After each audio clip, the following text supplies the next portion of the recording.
Hello everyone, welcome to IT security training, methods for preventing common security problems. Whether you provide support for a manufacturing business, an online consulting firm, or a florist shop, you have information that is valuable to crafty cyber criminals.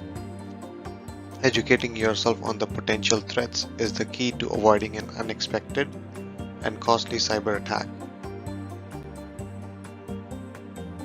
Cyber criminals look for information on your business and your customers. Whether it's kept on servers, is sent through emails, or is sitting archived on your employees' desktops, cyber criminals have ways to infiltrate and harvest your valuable data. These can include your customer record, contact list, employee information, and even banking details. Other than gaining the information, criminals also look for ways to compromise your servers, infect your computers, and access your systems to be able to use them later when needed. Cyber criminals have developed dozens of ways to exploit the vulnerabilities that may exist in the system. From email scans that target employees to malware that gather sensitive information, these attacks are complex and effective. Knowing what you're up against will help you protect against it.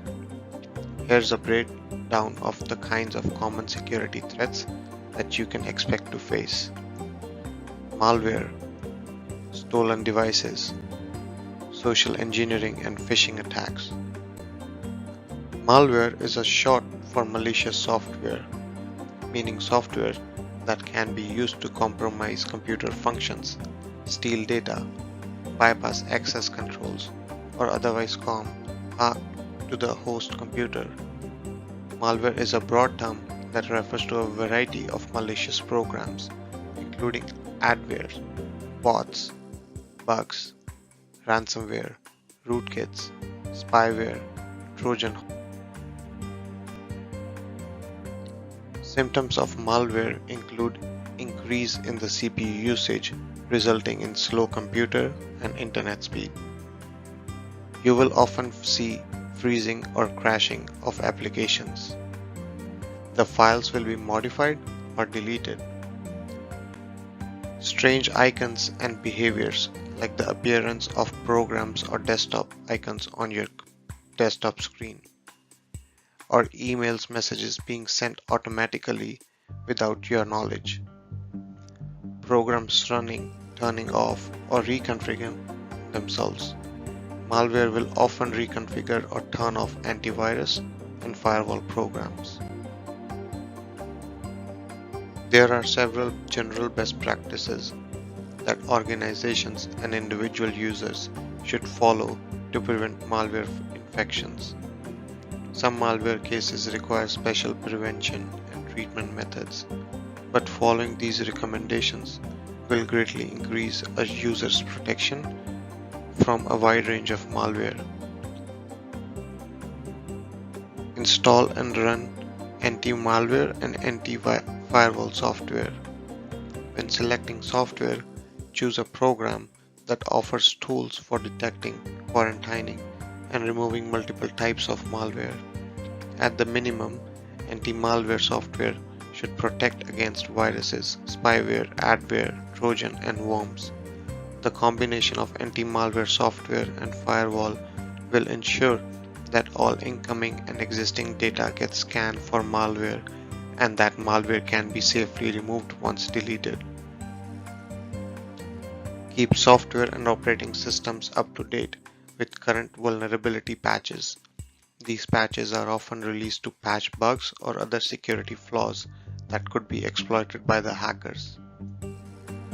Be vigilant when downloading files, programs, attachments, etc. Downloads that seem strange or are from unfamiliar source often contain malware. Because apps can sync, store, and save data in real time, it becomes even more critical to recovering your device and data. In the end, if you can't reclaim your device, You must, at the very least, make sure that your data, including the data stored in the phone as well as the cloud data and online accounts that you allowed your device to access, is secure. In today's world where apps and accounts can be accessed using a smartphone, losing your device is almost like having your email hacked. And when that happens, you don't just have to deal with the device theft, you might be risking the identity theft as well. So before you lose your device, make sure you follow the following steps to help yourself in the need of emergency. Update the operating system and the applications on your phone to the latest. These updates contain important security patches and bug fixes which hackers can exploit to hack your device. Set up your device for tracking, locking, and wiping. Many anti-theft apps have been improved and modified over time. Most of them include a way to remotely turn on LED, flash, play an alert sound, and enable the gyroscope sensors, historical maps, and remote wipe features. For Android, first off, try to track your device with the Android Device Manager. This helps you to locate your device, reset your PIN code, and erase all data on the phone. For iPhone, the Find My iPhone app can help you locate your phone and track it online or by using another device. You can lock your device remotely to prevent anyone from using your device, as well as wipe your data and restore it to factory defaults. In case you lose your phone, follow these steps to mitigate the impact of lost devices. Change your passwords. If you can't recover the device or have the means to track it, lock it, or wipe it remotely, you can at least make sure that your data is secure by changing your passwords right away. Listing down the apps and online accounts that you allowed your device to access, and reset your passwords for all of them to prevent anyone from getting into your accounts through your lost device. This also protects your contacts from possible scams done using credentials. Remember to use unique and complex passwords and something that is completely different from your previous ones. Inform your service provider. Call your service provider immediately to allow them to block calls and transactions being made using your line. This could also apply for your financial accounts such as your online banking, credit card, and payment platforms. File a report. While recovering your device on your own might work, it is important to document the theft that occurred. Your local authorities could assist you in obtaining a reference number for your insurance if you are covered to help you claim your loss. Additionally, the police can help expedite the tracking process. Social engineering is the art of manipulating people so they give up confidential information. The types of information these criminals are seeking can vary, but when individuals are targeted, the criminals are usually trying to trick you into giving them your passwords or bank information, or access your computer to secretly install malicious software that will give them access to your passwords and bank information, as well as giving them control over your computer. Phishing attacks are a subset of social engineering strategy that imitates a trusted source and concocts a seemingly logical scenario for handing over login credentials or other sensitive personal data.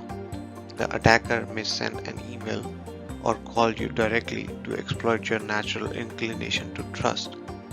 Following are some of the characteristics of a phishing email. These emails display a sense of urgency, like a call for help. Typically, a phisher sends an email I am comment text that appears to come from legitimate, popular company, bank, school, or an institution. They ask for you to donate to their charitable fundraiser or some other cause, likely with instructions on how to send the money to the criminal. Preying on the kindness and generosity The fishers ask for aid or support for whatever disaster, political campaign, or charity is momentarily at the top of the mind. They often present a problem that requires you to verify your information by clicking on the link and providing information on the form. The link location may look very legitimate with all the right logos and the content. Because everything looks legitimate, you trust the email and the phony site and provide whatever information the attacker asked for.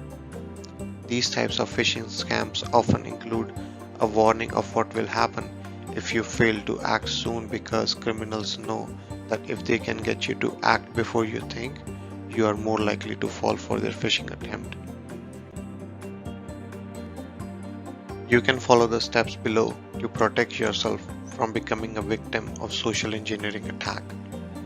Be suspicious of unsolicited phone calls, visits, or email messages from individuals asking about employees or other internal information. If an unknown individual claims to be from a legitimate organization, try to verify his or her identity directly with the company.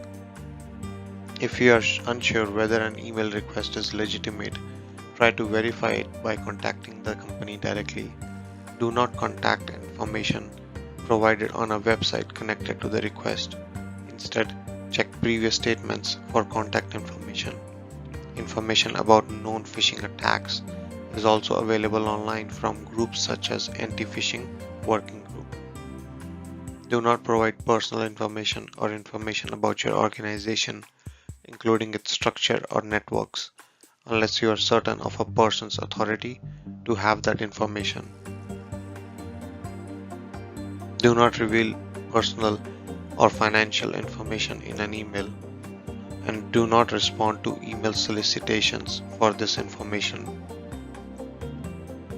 Don't send sensitive information over internet before checking a website's security.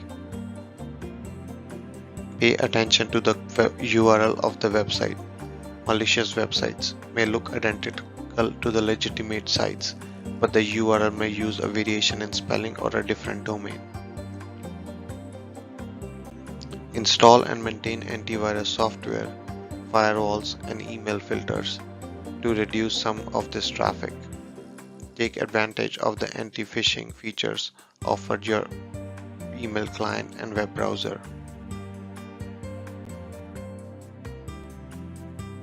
This information has been collected from the following references. You can visit them to have more detail.